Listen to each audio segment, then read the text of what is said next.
Fala, meu povo da opinião esportiva, quarta-feira, dia 29/11 de 2023, quando esse vídeo está indo ao ar.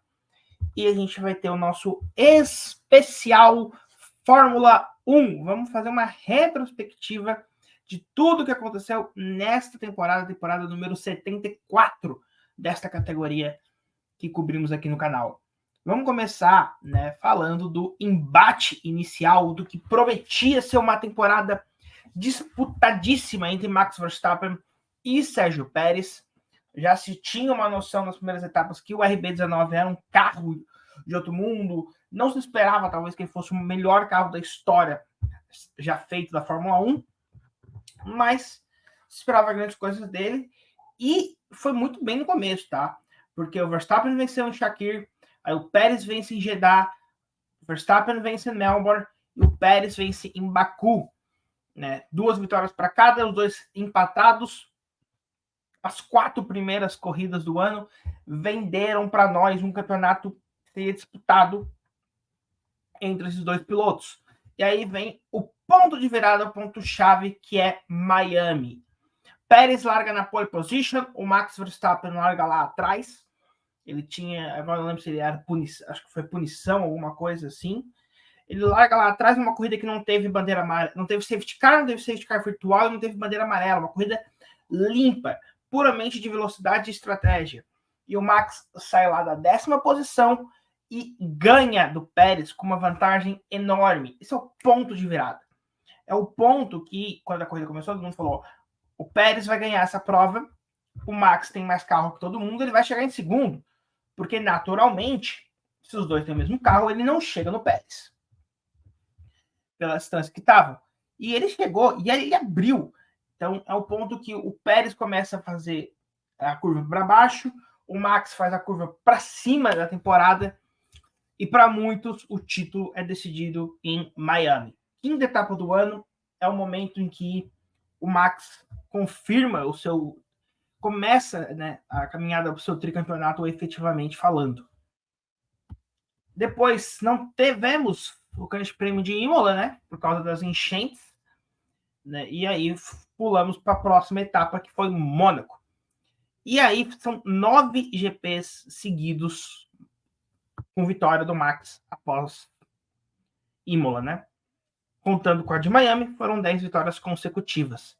Mônaco, Barcelona, Montreal, Áustria, Silverstone, Hungaroring, Spa-Francorchamps, Zandvoort e Monza. Um recorde histórico que pertencia ao Sebastian Vettel em 2013 de 9 vitórias consecutivas. O Max quebrou nesse ciclo entre Miami e Monza com 10.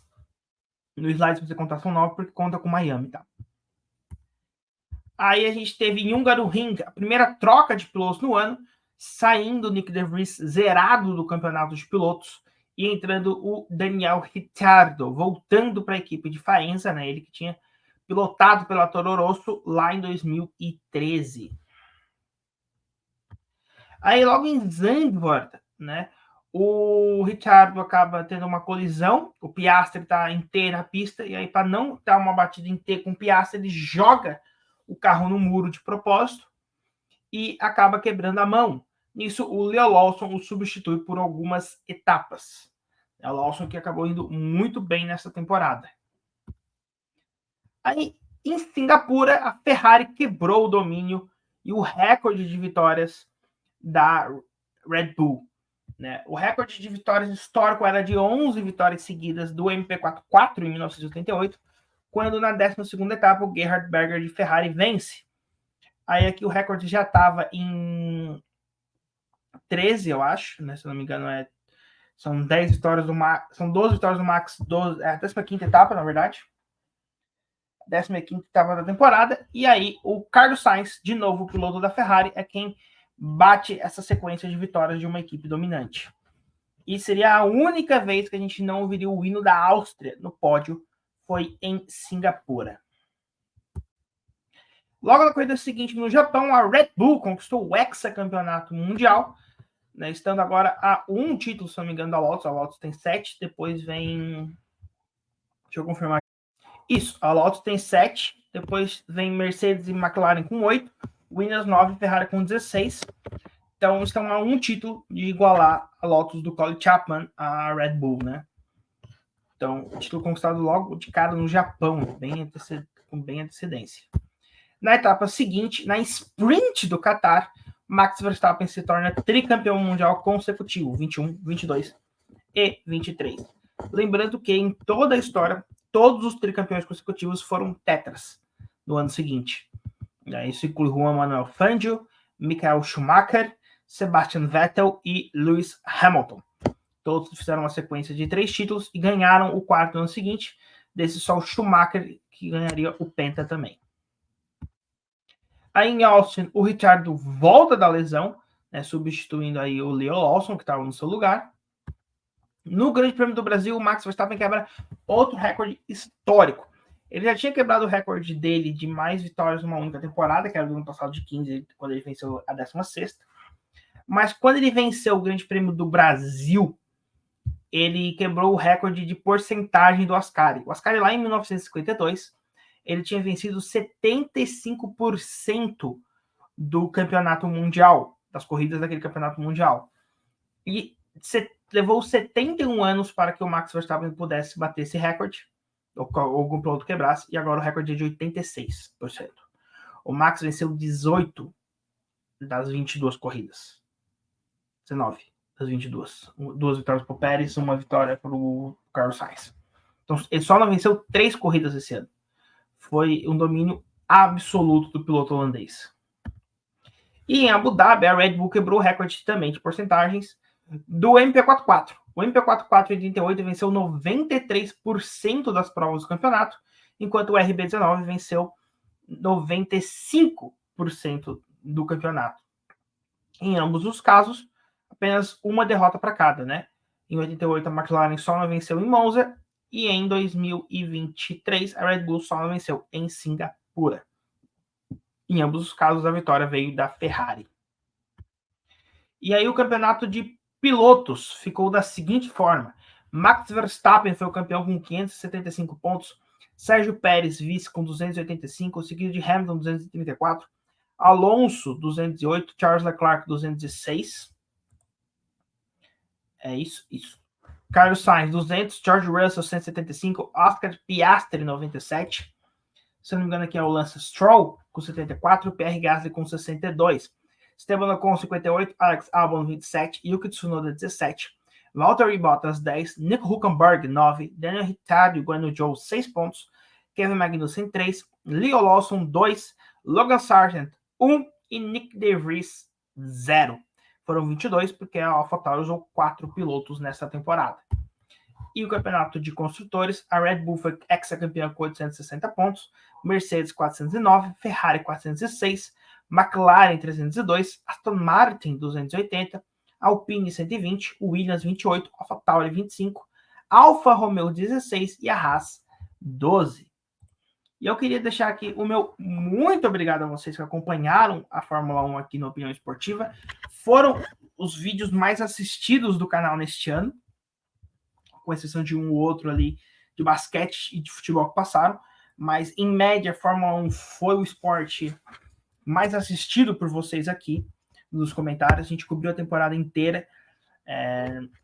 Claro, a gente teve corridas que foram muito boas aqui de views, como Miami, como Silverstone, como Cidade do México, que a gente acabou nem citando aqui Cidade do México e Las Vegas, né, porque foram corridas que o Max venceu com uma certa tranquilidade. Las Vegas foi boa, tá? Foi uma das melhores corridas do ano, mas em termos de retrospectiva, né, eu diria até que Las Vegas foi a melhor prova do ano, talvez porque em termos de lembrança, assim, tá mais recente na memória. Mas Singapura também foi uma ótima corrida, né? As duas corridas, Singapura e Las Vegas, foram as melhores. Mas a gente teve coisas mornas, como Abu Dhabi, que não aconteceu muita coisa. Melbourne, lá no início do ano, também foi uma corrida morna, né? A gente não falou aqui do Alonso, que foi muito bem nas primeiras, surpreendente nas primeiras etapas, e depois a gente meio que entendeu que era aquilo que ele ia fazer bastante pódios esse ano. Então é isso, eu espero contar com vocês ano que vem de novo. A gente vai cobrir a temporada 2024, a temporada 75 da Fórmula 1. Creio eu que o Max Verstappen será tetracampeão, pelo histórico que a categoria demonstra, como eu falei. Geralmente, tricampeões são tetracampeões e o regulamento é o mesmo, né? Então, o RB20 provavelmente é uma melhora do RB19 e eu acho que as outras equipes estão muito aquém ali. Então, acredito que esse seja o regulamento da Red Bull como o regulamento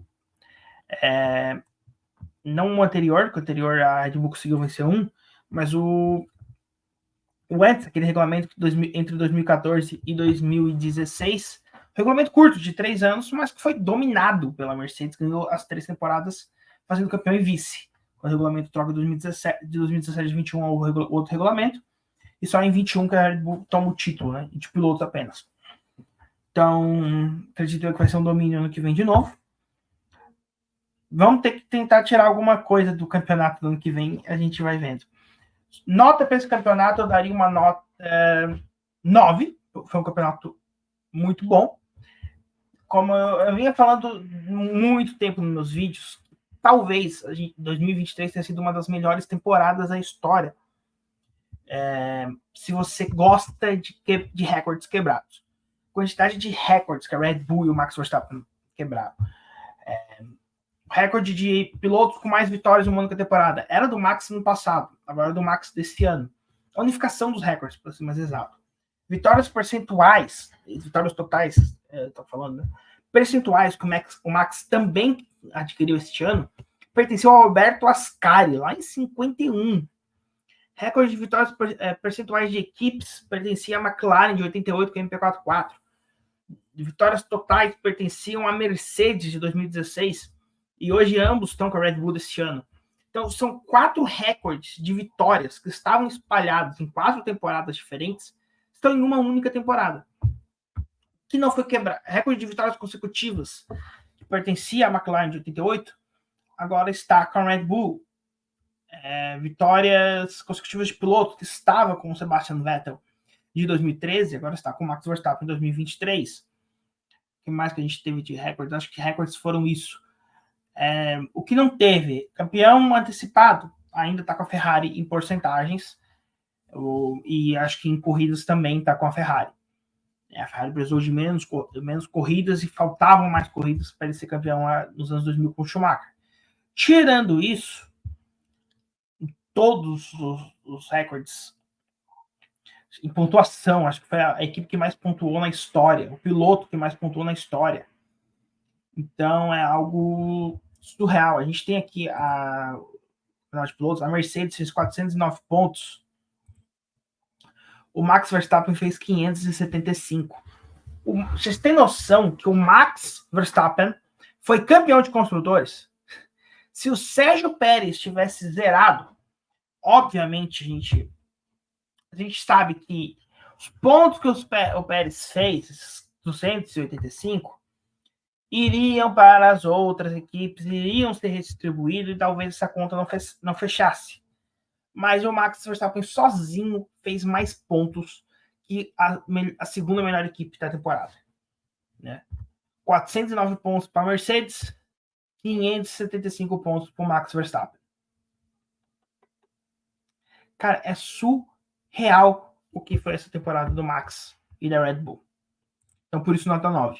Uma temporada de domínio, assim, avassalador, a gente nunca tinha visto na história. E talvez nunca veremos.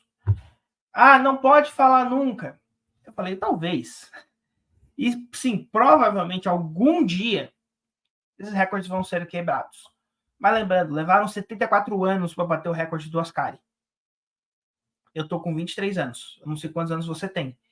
Mas talvez daqui a 74 anos a gente não esteja mais aqui para ver. Então, sim, talvez nós não veremos esses recordes serem batidos em vida. E a gente vê novamente, né? Porque a gente viu esse ano. Então, por isso foi uma temporada espetacular. E como foi o meu mantra, né? Se você gosta de temporadas disputadas, a melhor temporada da história foi 21. Se você gosta de temporadas de dominância, foi 23. Nas duas, o Max Verstappen foi campeão. É surreal o que esse moleque faz. Para mim, é um dos melhores pilotos da história do automobilismo. Eu ainda coloco o Schumacher no topo. Mas eu acho que o Max, quando se aposentar, tem tudo para ser o maior e o melhor piloto da história da Fórmula 1. E sim, para mim são duas coisas diferentes. Maior se chama Lewis Hamilton, melhor se chama Michael Schumacher. Maior números, melhor qualidade. Vou deixar bem claro. Eu acho que o Max pode, enfim. Como eu falei, quando acabar a carreira, a gente fizer um resumo de quem foi Max Emilian Verstappen, talvez ele seja o maior e o melhor piloto da história da Fórmula 1. Então é isso. Vamos aguardar para ver e que venha a temporada 2024. Amanhã sai um vídeo com os campeões da Fórmula 2, uma lista, e na sexta-feira sai uma tier list que a gente vai dizer aqui no canal, na minha opinião, quem terminou o campeonato maior ou menor na sua carreira após essa temporada. Então é isso. Se inscreva aqui no canal. Aqui está a playlist do Opinião GP com todas as corridas, caso você queira ver. Se você não relembra, eu fiz justamente essa playlist para você ir acompanhando passo a passo, corrida a corrida, que a gente fez no ano a ano. E aqui eu vou deixar o YouTube recomendar um vídeo para vocês aqui do canal. E se falou!